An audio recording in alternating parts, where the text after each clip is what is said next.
Claudia बच गई थी, लेकिन वो अब अपना ज्यादातर टाइम कॉफिन में ही बिताती थी। ड्यूलैक इससे बहुत चिंतित होता है क्योंकि क्लॉडिया अब कुछ खा भी नहीं रही थी, लेकिन हम लेस्टैट को उतना टेंस्ड नहीं देखते हैं। टू देयर सरप्राइज उन्हें पता चलता है कि क्लॉडिया तो सिर्फ स्टारवेशन का नाटक कर रही थी और हर रात वो एक्चुअली में हंट करने निकलती थी। क्लॉडिया को दोनों रेड हैंडेड पकड़ लेते हैं और इस बात के लिए उसे बहुत डांटते भी है। उसे ये पूछा जाता है कि उसने लोगों को मार के डेड बॉडीज का क्या किया, और इस पे क्लॉडिया कहती है कि उसने डेड बॉडीज को अच्छे से नदी किनारे छिपा दिया है, और वो भी टाउन के बाहर जहां कोई उसे ढूंढ नहीं पाएगा। बट स्टिल ड्यूलैक और लेस्टैट को डर था कि तूफान आने से मिट्टी बह जाएगी एंड फिर डेड बॉडी ऊपर आने लग जाएंगी, सभी लोग देख लेंगे उसको। इनफैक्ट यही होता है और पुलिस वालों को लाशें मिल जाती हैं। और मैं आपको बता दूं कि यहाँ कोई एक दो लाशें नहीं थी, बल्कि 50 से भी ज्यादा लाशें थी। नाउ ऑफ कोर्स ड्यूलैक और लेस्टैट से बहुत ज्यादा घबरा जाते हैं, but somehow they fix the matter. लेकिन क्लॉडिया इतनी बदमाश थी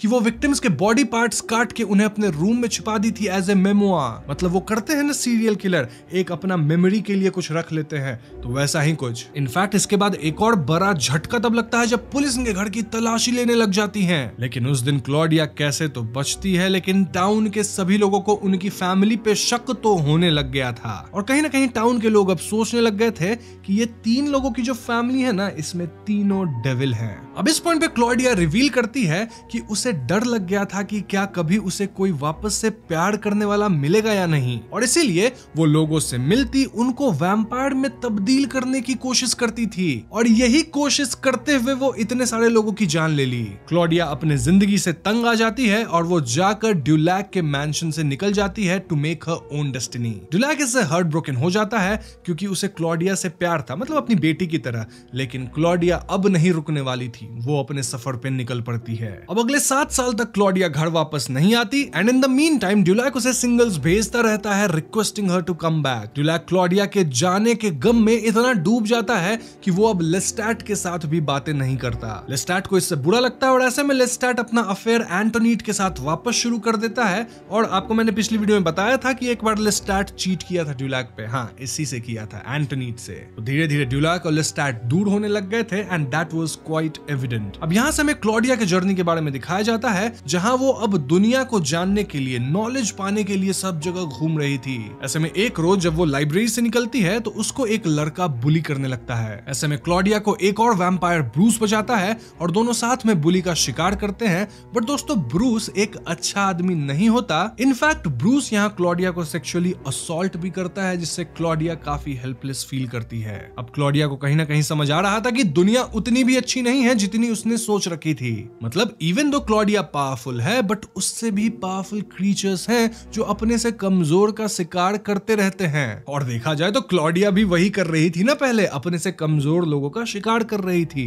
तो हाँ, अब क्लॉडिया को पता चला कि रियल लाइफ क्या होती है, और इस पॉइंट पे वो ड्यूलैक को मिस करने लग गई थी। नाउ ब्रूस से क्लॉडिया को पता चलता है कि ड्यूलैक उसे अभी भी याद करता है, और अब क्लॉडिया ऐसे में अपने घर वापस लौटना चाहती थी। तो दोस्तों इस जर्नी के बाद हम क्लॉडिया को एक नए अवतार में देखते हैं, जहां पहले वो काफी डिसरिस्पेक्टफुल, अनकाइंड एंड अनग्रेटफुल थी, लेकिन अब वो समझदार हो चुकी थी और ड्यूलैक को खुद से ज्यादा प्यार करती थी। खैर, तो अगले सीन में हम ड्यूलैक और उसकी सिस्टर को सिमेट्री में मिलते हुए देखते हैं। बेसिकली ड्यूलैक की सिस्टर ड्यूलैक के लिए वहां एक टूम्ब बनाई थी। क्यों टूम्ब बनाई थी? क्योंकि इनकी फैमिली यानी जो सिस्टर थी वो अज्यूम अप करने लग गई थी कि ड्यूलैक उसके लिए मर चुका है, और वो लोग उससे मूव ऑन करके अपनी एक नई फैमिली, नई लाइफ स्टार्ट करने वाले थे। नाउ ऑफ कोर्स ड्यूलैक इससे बहुत हर्ट होता है कि उसकी खुद की फैमिली उसे इस तरह से ट्रीट कर रही है, और इस दुख में ड्यूलैक रोने लगता है। और यहाँ ड्यूलैक को रोते हुए क्लॉडिया छुप के देख रही होती है। ऐसे में क्लॉडिया ड्यूलैक के पास वापस आ जाती है और she was genuinely sorry about everything. Du Lac तो क्लॉडिया को माफ कर देता है, लेकिन लेस्टैट उससे अब भी नाराज था। क्लॉडिया ड्यूलैक को अपने साथ ले जाना चाहती थी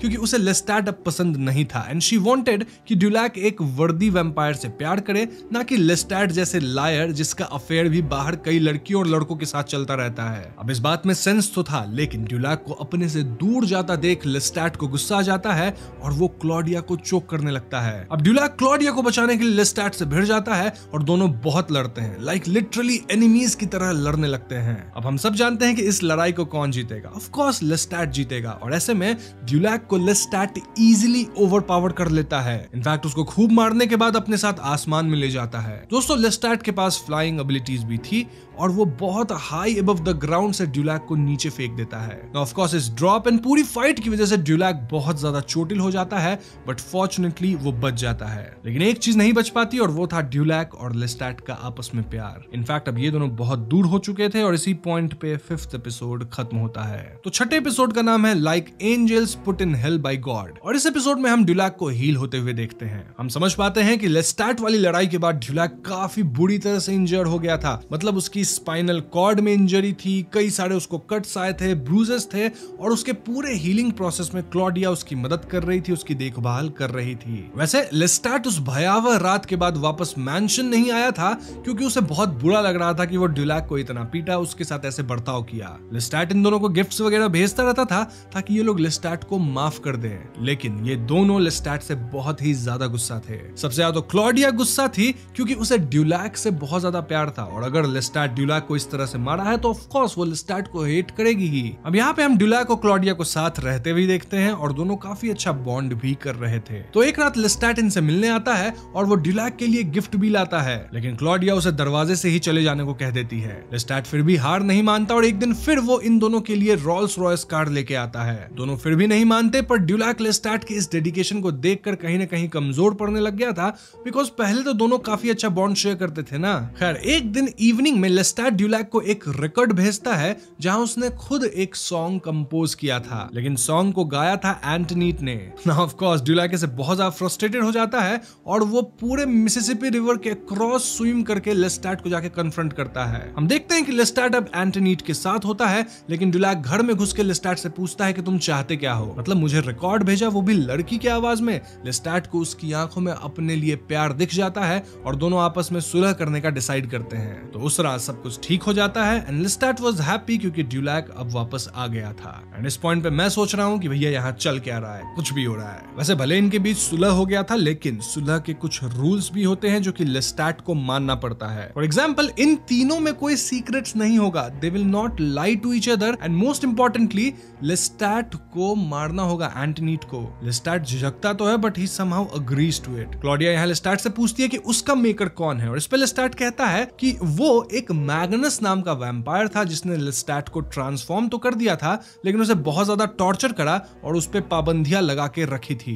इस सीन से हम ये समझ पाते हैं कि लेस्टैट इतना क्रूल एंड प्राइमल इंस्टिंक्ट वाला वैम्पायर इसलिए था क्योंकि उसके लाइफ में उसको हमेशा दर्द, कष्ट और प्यार तो कभी नहीं मिला। इसलिए जब ड्यूलैक ने उसे अपनाया तो वो कभी भी ड्यूलैक को नहीं जाने देना चाहता था। ऐसा है तो फिर चीट क्यों कर रहा था? बहुत कॉन्ट्राडिक्शंस है दोस्तों। अब ड्यूलैक भी कहीं ना कहीं ये बात समझ पाता है और वो लेस्टैट से दोबारा प्यार करने लगता है, ठीक पहले की तरह। ड्यूलैक क्लॉडिया और लेस्टैट के बीच सुलह भी कराने की कोशिश करता है, पर दोनों एक दूसरे को पसंद नहीं करते थे and that was quite evident. दोनों फेक कर रहे थे कि हाँ ठीक है हम दोनों एक दूसरे के साथ अच्छे हैं, क्योंकि ये दोनों ड्यूलैक को पसंद करते थे और ड्यूलैक के लिए ही दोनों आपस में बना के चल रहे थे। तभी एक शाम लेस्टैट क्लॉडिया को एक कटा हुआ उंगली गिफ्ट करता है, डिपिक्टिंग कि उसने एंटनीट को मार दिया है। क्लॉडिया इससे खुश हो जाती है क्योंकि कहीं ना कहीं लेस्टैट अब बदलने लग गया है। स्टिल दोनों के बीच तनाव और झगड़े तो होते ही रहते थे, और भैया अगर दो लोग एक दूसरे को पसंद नहीं करते हैं तो वो कितने ही दिन तक एक दूसरे को झेल पाएंगे। तो हाँ, कहीं ना कहीं इनका पेशेंस टेस्ट तो हो रहा था। अब आगे हमें यह पता चलता है कि लेस्टैट अब भी झूठ ही बोल रहा था और उसने एंटनीट को नहीं मारा है। वो अब भी एंटनीट के पास जाता है टाइम स्पेंड करने। बेसिकली वो अफेयर अब भी चला रहा है और ड्यूलैक पे चीट कर रहा है। वो सिर्फ एंटनीट की उंगली को काट लिया था ताकि वो क्लॉडिया और ड्यूलैक को प्रूव कर दे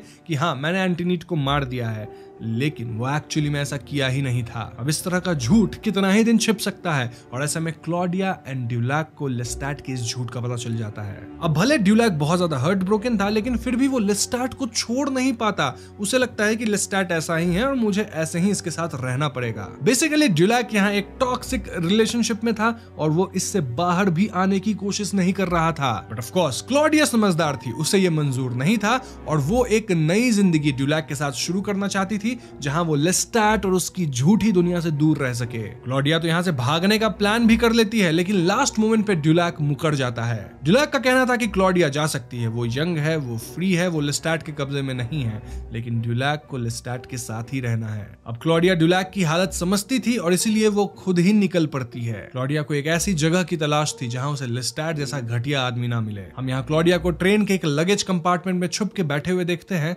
जहां वो काफी खुश होती है कि फाइनली वो अपनी जिंदगी अपने हिसाब से जिएगी। अब ड्यूलैक क्लॉडिया को विदा कर घर वापस लौटता है, पर वो अब लेस्टैट से उतना प्यार नहीं करता था जैसे वो पहले किया करता था। वो कहीं ना कहीं टूट चुका था, लेकिन he decided to move on somehow. उसने लेस्टैट को ऐसे अपनाया था जैसे वो उसका फेट हो, और वो अपने फेट से तो नहीं भाग सकता ना।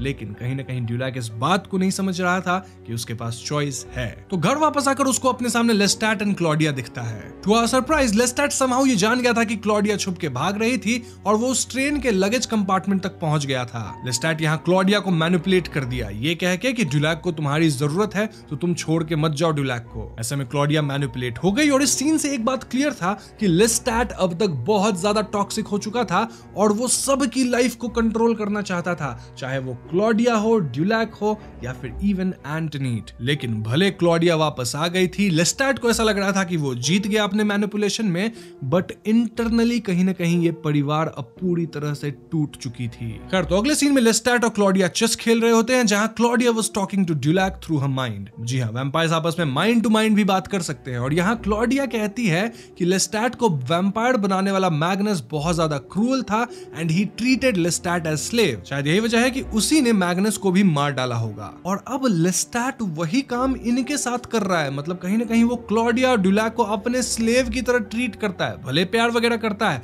लेकिन अपना स्लेव ही मानता है। तो इससे पहले कि सब कुछ उसके कब्जे में आ जाए, उन लोगों को कुछ करना होगा और लेस्टैट से दूर भागना होगा। क्लॉडिया कहती है कि वो लेस्टैट को मार देगी तभी वो फ्री हो सकेंगे, लेकिन ड्यूलैक कहता है कि वो बहुत स्ट्रांग है और उसे हम दोनों नहीं मार पाएंगे। लेकिन क्लॉडिया डिटरमिन्ड थी, वो कहती है कि बहुत हो गया, अब मैं इसे और नहीं झेल सकती। क्लॉडिया कहती है कि अगर ड्यूलैक उसे नहीं मार सकता, इस लड़ाई का हिस्सा नहीं बन सकता, तो वो अकेले ही उसे मारेगी। अब यहाँ क्लॉडिया एक राज ड्यूलैक को बताती है। पता है ये राज क्या था? राज ये था कि ड्यूलैक भी अपने मन में कहीं ना कहीं लेस्टैट को मारना चाहता था। जस्ट दैट वो लेस्टैट से इतना प्यार करता था या फिर उससे इतना डरता था कि वो ऐसा कर नहीं सकता। तो हाँ, कहीं ना कहीं क्लॉडिया ड्यूलैक को मना रही थी कि लेट्स डू इट, इसे खत्म किया जाए। और ध्यान रहे दोस्तों, ये सारी planning and plotting through minds हो रही है, जिसे लेस्टैट नहीं सुन पा रहा था। अब कहानी के एंड में 1973 की भी कुछ झलकियां दिखाई जाती है, जब डैनियल मोलॉय फर्स्ट टाइम ड्यूलैक से मिले थे। एंड उस सीन में हमने राशिद को भी देखा था, जो अब ड्यूलैक का हेल्पर कम सर्वेंट था। तो क्या है राशिद का राज और कैसे दो वैम्पायर्स मिलकर लेस्टैट जैसे शातिर वैम्पायर को मारेंगे? चलिए जानते हैं सीजन के 7th as well as last episode में, जिसका नाम है द थिंग ले स्टिल। तो इस एपिसोड की शुरुआत में हम जर्नलिस्ट को ड्यूलैक से पूछते हुए देखते हैं कि क्या किसी इमॉर्टल बीइंग यानी वैम्पायर को मारा जा सकता है? ड्यूलैक कहता है कि हाँ, इसके कई तरीके होते हैं, जैसे कि वैम्पायर को मृत आदमी के शरीर से खून पिला दो तो वो मर जाएगा, या फिर उसे आग में जलाकर या सनलाइट में रख दो तो वो जल जाएगा। और एक और तरीका है कि वैम्पायर का सर धड़ से अलग कर दो, इससे भी वो मारे जाते हैं। अब हम सब जानते हैं कि ड्यूलैक और क्लॉडिया कहीं ना कहीं लेस्टैट को मारने की सोच रहे थे, लेकिन ड्यूलैक के मन में अब भी कसमकश थी कि क्या वो अपने ही निर्माता को मार सकता है? क्या वो और क्लॉडिया लेस्टैट जैसे ताकतवर वैम्पायर का सामना कर सकते हैं? इन शॉर्ट, ड्यूलैक काफी ज्यादा डाउटफुल था। अब ड्यूलैक और क्लॉडिया दिन प्रतिदिन लेस्टैट को मारने का प्लान बनाते हैं, और प्लान मोस्टली क्लॉडिया ही बना रही थी, ड्यूलैक बस उसका साथ दे रहा था। अब भले तीनों साथ रहते थे, यानी ड्यूलैक, क्लॉडिया, लेस्टैट साथ में एक जगह रहते थे,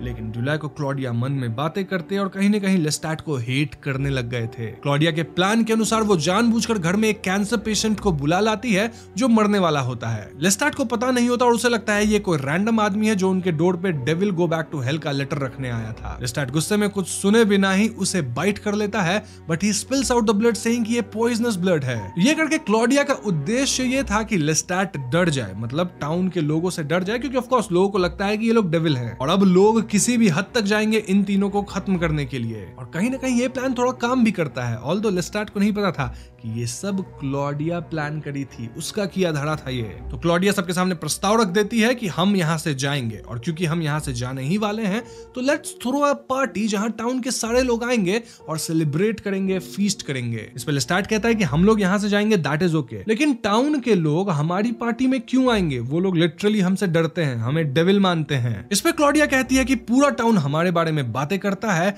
कि हमारे पास सीक्रेट्स हिडन है, जैसे कि हमारे पास किसी तरह का फाउंटेन ऑफ यूथ है, और हम इन्हीं सीक्रेट्स का लालच देकर सबको अपने घर बुलाएंगे। इनफैक्ट वो इन्हीं लोगों में से कुछ लोगों को चुनेंगे जिनका वो शिकार करेंगे और उन्हें हंट करने में बहुत मजा आएगा। अब जैसे ही हंट की बात होगी, वो भी ऐसे मास हंट की, तो लेस्टैट को तो अच्छा लगेगा ही। तो लेस्टैट बिना सोचे ये प्लान को बोलता है कि बहुत बढ़िया एग्जीक्यूट किया जाए। तो तीनों डिसाइड करते हैं कि they will throw Mardi Gras ball, जो कि साल में एक बार होता है, और यहाँ पार्टी का जो होस्ट होता है वो किंग ऑफ मार्डी ग्रास जैसा ड्रेस करता है। लेस्टैट को ये आइडिया अच्छा लगता है, लेकिन बस प्रॉब्लम एक थी कि इस पार्टी के लिए उन्हें सेनेटर से परमिशन लेनी पड़ेगी। तो ऐसे में तीनों सेनेटर के पास चले जाते हैं परमिशन लेने के लिए। सेनेटर उनसे कहते हैं कि ये पॉसिबल नहीं है, क्योंकि इसमें सिर्फ इन्फ्लुएंशियल लोग ही ये पार्टी रखवा सकते हैं, कोई आम इंसान नहीं। लेस्टैट कहता है कि अरे मैं भी इन्फ्लुएंशियल हूँ, मैं हूँगा किंग ऑफ मार्डी ग्रास। और इस बात पे सेनेटर उस पे हंसता है और कहता है कि तुम होगे किंग। ऑफ कोर्स ये बात लेस्टैट को चुभ जाती है। भले लेस्टैट यहाँ कुछ कहता नहीं, लेकिन वो अंदर ही अंदर गुस्सा तो हो ही गया था। खैर थोड़ी बातचीत के बाद वो लोग सेनेटर को लालच देकर ये पार्टी अपने घर रखवा ही लेते हैं। तो आगे ये पूरा मैंशन मार्डी ग्रास बॉल के लिए सज उठा था, और लेस्टैट यहाँ सबके कॉस्ट्यूम को चूज कर रहा था, और हम देख पाते हैं कि वो कुछ ज्यादा ही खुश था। लेस्टैट और ड्यूलैक के बीच भी दूरियां कम होने लग गई थी, लेकिन क्लॉडिया अपना मकसद नहीं भूली थी। क्लॉडिया यहाँ केमिस्ट के पास जाके लॉडेनम और आर्सेनिक लाती है। ये ऐसे दो केमिकल्स हैं जिन्हें मिक्स करने से जहर बनता है। क्लॉडिया का प्लान था कि वो पार्टी में किसी को जहर दे देगी, देन वही जहरीला खून जब लेस्टैट पिएगा तो वो भी मारा जाएगा। खैर यहाँ से कहानी वापस से प्रेजेंट टाइम में आती है, जहाँ पे जर्नलिस्ट राशिद को बार बार देख रहा था। बेसिकली जर्नलिस्ट ये सोच रहा था कि मैंने 1973 के दौरान भी राशिद को देखा था, और अगर राशिद एक इंसान है, वैम्पायर नहीं है, तो वो अब तक एज क्यों नहीं किया। ये सोचने वाली बात तो वाकई है, और दोस्तों इसका रीजन मैं आपको आगे जरूर दूंगा। Now again going into the past, जहां पे मार्डी ग्रास बॉल का दिन आ जाता है और सब कुछ सही चल रहा था। मतलब लोग आए थे, गेस्ट आए थे, सभी लोग एंजॉय कर रहे थे, एंड लेस्टैट एंड ड्यूलैक भी साथ में डांस करते हैं, जहां ड्यूलैक वाज अगेन फॉलिंग फॉर लेस्टैट। ये दोनों वापस से किस वगैरह करने लगते हैं, लेकिन क्लॉडिया बात को संभाल लेती है। एज एक्सपेक्टेड लेस्टैट राजा बन जाता है, एंड तीनों वैम्पायर्स लोगों को चुनने में लग जाते हैं। बेसिकली ये लोग ऐसे लोगों को चुनते हैं जिनसे जाके कहते हैं कि क्या आपको हमारे जवान दिखने का सीक्रेट चाहिए? अगर चाहिए तो आफ्टर द बॉल रुक जाना और हम लोग इसे रिवील करेंगे। क्लॉडिया ये मौका दो ट्विन ब्रदर्स को देती है। इनफैक्ट उस सेनेटर को भी चुना जाता है along with the police commissioner. ऐसे ही बहुत सारे लोग को चुना जाता है, और शायद ड्यूलैक अब लेस्टैट से वापस प्यार करने लगा था। क्यों मैं ऐसा कह रहा हूँ? क्योंकि ड्यूलैक अब क्लॉडिया से पूछने लग गया था कि क्या हम इस प्लान को अब रोक सकते हैं। मतलब वो अब कहीं ना कहीं लेस्टैट को नहीं मारना चाहता था। इस पे क्लॉडिया कहती है कि नहीं, प्लान अब नहीं रुकेगा। इनफैक्ट वो ट्विंस में से एक ब्रदर को ऑलरेडी पॉइजन कर दी है, प्लान अब आगे बढ़ेगा ही। तो आफ्टर द पार्टी कई सारे लोग जिन्हें बोला गया था वो लोग मैंशन में रुक जाते हैं, और तब शुरू होता है ये हंट। सबसे पहला शिकार लेस्टैट उसी सेनेटर का करता है। क्यों? क्योंकि वो सेनेटर लेस्टैट पे उस दिन हंसा था। मतलब लेस्टैट को अपना इंसल्ट याद था। बहुत बदले की भावना भी है इसके अंदर। खैर धीरे धीरे सब लोग मारे जाते हैं, और इनमें क्लॉडिया एंड ड्यूलैक एक ट्विन को चेयर पे बैठा के रखते हैं। लेस्टैट जब उस कमरे में आता है तो वो उससे कहते हैं कि हमने इस भाई को तुम्हारे लिए बचा कर रखा है ताकि तुम इस पे फीड कर सको। बट हम व्यूअर्स जानते हैं कि दैट वाज नॉट ट्रू, और इस ट्विन ब्रदर के ब्लड में अब जहर था। अब दोस्तों सिर्फ हमें ही नहीं बल्कि लेस्टैट को भी ये सब पता था। जी हाँ दोस्तों, लेस्टैट जानता था कि क्लॉडिया ने ये सारा खेल रचा है उसे मारने के लिए, और लेस्टैट को सारे प्लान की खबर शुरुआत से ही थी। लेकिन हैरानी की बात यह है कि अगर ये सारी प्लानिंग टेलीपैथिकली हुई थी तो लेस्टैट को इसका मालूम कैसे पड़ा? मतलब वो तो क्लॉडिया और ड्यूलैक के मन वाली बातों को नहीं सुन सकता ना। बट टू आवर सरप्राइज लेस्टैट यहाँ एंटोनेट को बुलाता है, जो कि अब एक वैम्पायर थी और वो लेस्टैट की स्पाई भी थी। वो पार्टी में ही मौजूद थी और उसे इन दोनों की सारी बातें सुनाई दे रही थी। जब क्लॉडिया ड्यूलैक को कही थी एक ट्विन को पॉइजन कर दिया गया है, तो तभी एंटोनेट ये बात लेस्टैट को बता दी थी, और इसी तरह से लेस्टैट को सब कुछ पता लग चुका था। वैसे में एंटोनेट क्लॉडिया को फोर्स करती है to suck the blood from the twin, और उसे पीना भी पड़ता है। But to our surprise Lestat को खून की उल्टी होती है, क्योंकि पॉइजन ट्विन के ड्रिंक में नहीं बल्कि सेनेटर के ड्रिंक में थी, जो लेस्टैट का सबसे पहला शिकार था। जी हाँ दोस्तों, क्लॉडिया को पहले से पता था कि एंटोनेट को सब मालूम है,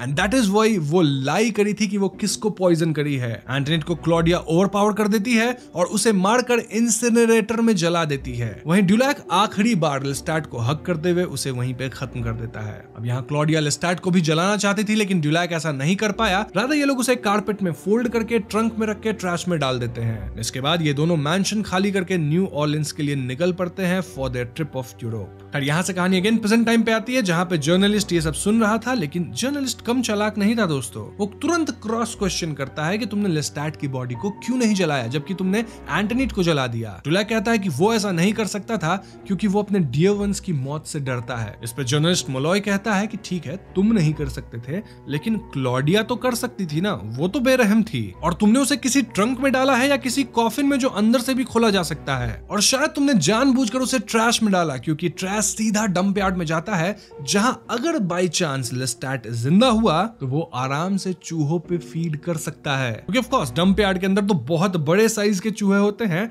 और ये बात ड्यूलैक से अच्छा कौन जान सकता है, क्योंकि ड्यूलैक खुद भी तो रैट्स वगैरह पे फीड करता है ना। इनफैक्ट क्लॉडिया के डायरी के पेजेस ऐसे फटे क्यों हैं जैसे किसी ने इसे जानबूझकर सीजर से परफेक्ट काटा हो। अब इन सब क्रॉस क्वेश्चन का ड्यूलैक जवाब नहीं दे पाता, बट हमें एक फ्लैशबैक में दिखाया जाता है जहां सच में वो कॉफिन डंप यार्ड में थी और अंदर से एक हाथ निकलकर एक चूहे को उठा लेता है, इंडिकेटिंग कि हो सकता है लेस्टैट अब भी जिंदा हो। क्लॉडिया लेस्टैट को जला सकती थी लेकिन ड्यूलैक उसे गुस्से में चोक कर दिया था। बेसिकली ड्यूलैक यहाँ पूरी तरह से रिफ्यूज कर दिया था कि वो लेस्टैट को आग नहीं लगाएगा। ड्यूलैक यहाँ लेस्टैट की मौत पे काफी रोया था और यही सब क्लॉडिया के डायरी से हटाया गया था। खैर जर्नलिस्ट मुलॉय को इस पॉइंट पे गुस्सा आ जाता है। क्यों? क्योंकि ड्यूलैक कहीं ना कहीं उससे बातें छिपा रहा था और मुलॉय यहाँ झूठ सुनने के लिए थोड़ी आया है। मतलब 1973 में भी जब ड्यूलैक मुलॉय को बुलाया था तो उससे झूठी बातें कहा था। वैसे मुलॉय यहाँ ड्यूलैक को इंसल्ट करने लगता है, सेइंग कि तुम अब भी मुझसे चीजें छिपा रहे हो। और तभी हम राशिद को पीछे हवा में उड़ते हुए देखते हैं। इनफैक्ट राशिद का आई कलर ब्राउन हो जाता है ठीक ड्यूलैक की तरह, और वो कहता है कि मिस्टर जर्नलिस्ट आपको सिर्फ आधा सच पता है, पूरा पता होता तो आप कभी भी ड्यूलैक को ऐसे दोष नहीं दे पाते। राशिद हवा में ऊपर उठकर शेल्फ से एक एल्बम निकालता है एंड ड्यूलैक मुलॉय से कहता है कि ये 514 साल पुराना प्राचीन वैम्पायर आर्मंड है and he is the love of my life. Journalist Rashid से पूछता है कि तुम तो सन में जा सकते हो, तो तुम ऐसा कैसे कर सकते हो? वो आंसर करता है कि हम काफी ओल्ड है और अब सन हमें बर्न नहीं कर सकता, और वो ड्यूलैक का हमेशा ख्याल रखता है। बेसिकली अगर एक वैम्पायर काफी दिनों तक जिंदा रह जाता है, जैसे इस केस में 500 प्लस ईयर्स, तो सन का असर उस पर खत्म हो जाता है